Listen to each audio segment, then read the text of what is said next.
Welcome everybody, this is Bruce with Habowskistudio. I just found this cool place which I'd been to before to take pictures. I asked the homeowner if I could come down here and paint his trucks. So I'm going to find a composition. It's got several vehicles floating around here. Got the main barns with all the stuff in the back, and I'm going to find a composition and I will get back to you. Okay everybody, here I am. I'm going to be working on a 6x8 panel. I'm going to tone it with some raw umber, and I'm going to be painting kind of that area right in there. There's lots of subject matter to paint. I mean, this is a multi-spot kind of deal with all the vehicles. Lots of choices, different times of day. It's going to be awesome. And of course, this should be a real test for draftsmanship, so we're going to see how it goes. I'm going to get started. Hi everybody. Now one of the things I'm doing is the very first element of drawing is this, and I wanted it correct proportions, measuring with the tip of your brush, that sort of thing. I mentioned that before in previous videos, and nailing that relationship and then comparing things to that so I have a strong foundation on the drawing. And now I'm keying different key elements, like it's going to be the fender, the line of the engine, cover, hood, and so on. And then once I do all that, I'll put in the mirror. And probably, if you're not used to this sort of thing, probably take a picture of the subject just so you have some structural information, especially if you like a shadow in the beginning of the process. And of course, if you spend a lot of time drawing, by the time you get to that shadow, it's going to be different when you've maybe already blocked in another shadow. So you have a couple different degrees of pitch of light, which sometimes might not be bad, but most of the time it probably will be. It'll look distorted. So I'm going to continue on. This is going to take a little time. I definitely recommend blocking in a value sketch and then really nailing the drawing. That's going to make it.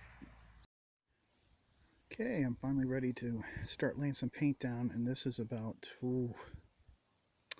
30-40 minutes of drawing, comparing that sort of thing to get it in preparation for paint. And wow, and it's very warm today, getting to be about 80 degrees, and I'm right in the sun. And I got a wide brim hat on, but yeah, I'm gonna have to get some paint down and see what we can get going. I'll get back to you.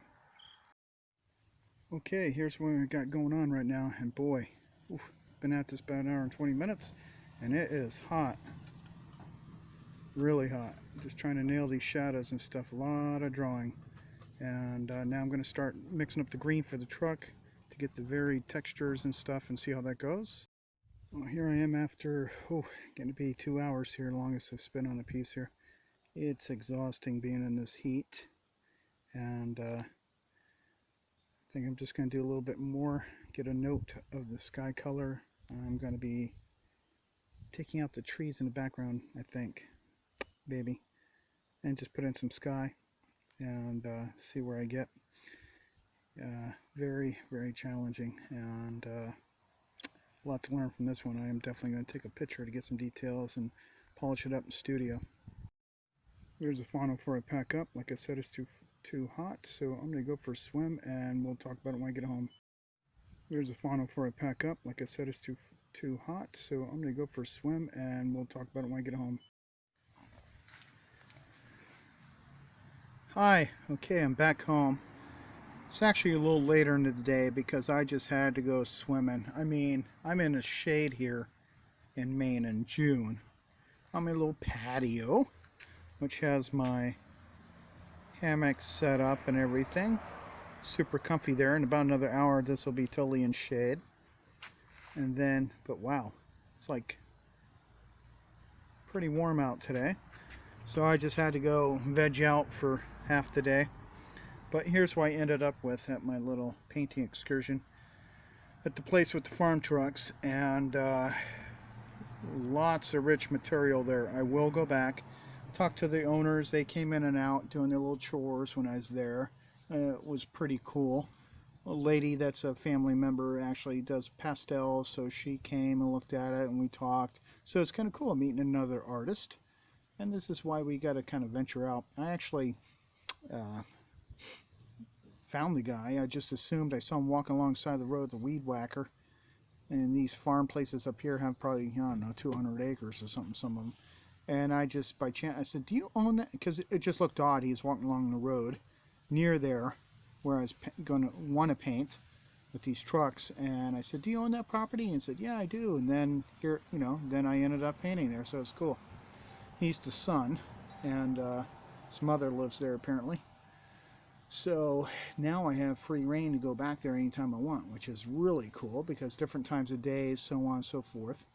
And man, I definitely got to get acclimated to being out in the sun for some hot temps, and which is funny because I'm from Florida. Go figure. But it was still pretty enjoyable. And again, another example, man, you get it back away from subject. It's better than I thought it would be. I painted this whole thing pretty much in the sun, and I was really worried about disruptions. I mean, all kinds of things I've talked about in other videos with matching the color, but it looks pretty good. Needs obviously some finish, but the bones are definitely there. I do like the angled kind of tilted mirror, you know, these, it's a, what was it, a letter, LEDDER, or letter international truck. I don't know what year. Wasn't able to ask the gentleman that, the son that, you know, works the farm, but they just sit in the back of the barn rusting. So lots of material. And one thing you got to be aware of on material like this, wow, do you spend a lot of time drawing, because proportions are gonna make it work, I think. I spent a lot of time comparing the width of the window to the width of this and that and so on. And I did, you can't really see it much. I'll highlight it more later on when I touch up the painting. The wheel well to the tire. And now that I'm probably looking at it, I might just paint that out, because sometimes, you know, it doesn't tell you anything. It doesn't tell you there's a tire under there. I think there's an expectation, and I'm just going to raise up the camera here a little bit and see if I chop that off. You won't, I mean, it'll still be okay. This truck is actually, like, it just has the frame in the back, so there's no wooden slats or bed on the back of this. So yeah, that could look a little funny. I mean, there's so many compositions at this location, and I know I'm going on and on about it, but boy. And all this up in here, all these, this is like the muffler. I'll work on that some more. But this across here, there's some kind of crane thing on this, cherry picker kind of deal. So more orangey tones will be in there when I just want to get the dark mask, the value, and to set off the little lights and the old broken horn and all that. So yeah, I did take a picture, because I'm not, obviously, I like to paint trucks and trains if you've gone to my Facebook page, my albums, but painting on site, trucks and stuff, boy, pay attention to proportions and stuff. Measure with your brush. This equals to twice, this width equals to twice, you know, width and height of that, and so on. And you can arrive at pretty quick drawing.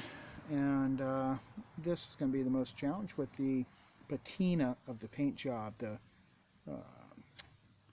faded paint with the original paint and so on and so forth. I do like the tone of the greenish blue paint against the summer colors. I did put some trees in back there, toned them way down to set them back. And but thank you for joining me on this, and boy, what an experience, a definite adventure. But there are certain little details. I'm going to try to zoom in here and not really, you know, well, I'll probably comment on a few things, but see if this picks up. And this is on a 6x8 panel. I work on MDF board or masonite. Masonite, the tempered, I think they call it, doesn't have that waffle board kind of texture, which there's no way I could paint on that. Even if it's backside the board, I would hate it, because I log my work into a book and all that sort of thing, which I'll do a video soon on how I keep track of where I'm sending work and the history of the work and so on. But that's what I got, and yeah, not much more to say. So thank you for watching. If you're a subscriber, I really, really, really do appreciate it. And please, folks, feel free to comment. Tell me what you think or what your own experiences have been working in plein air. Try to get this a community dialogue going on. I think it's important that we all kind of stick together as artists and share ideas and what works for you and all that sort of thing. I'd love to hear it.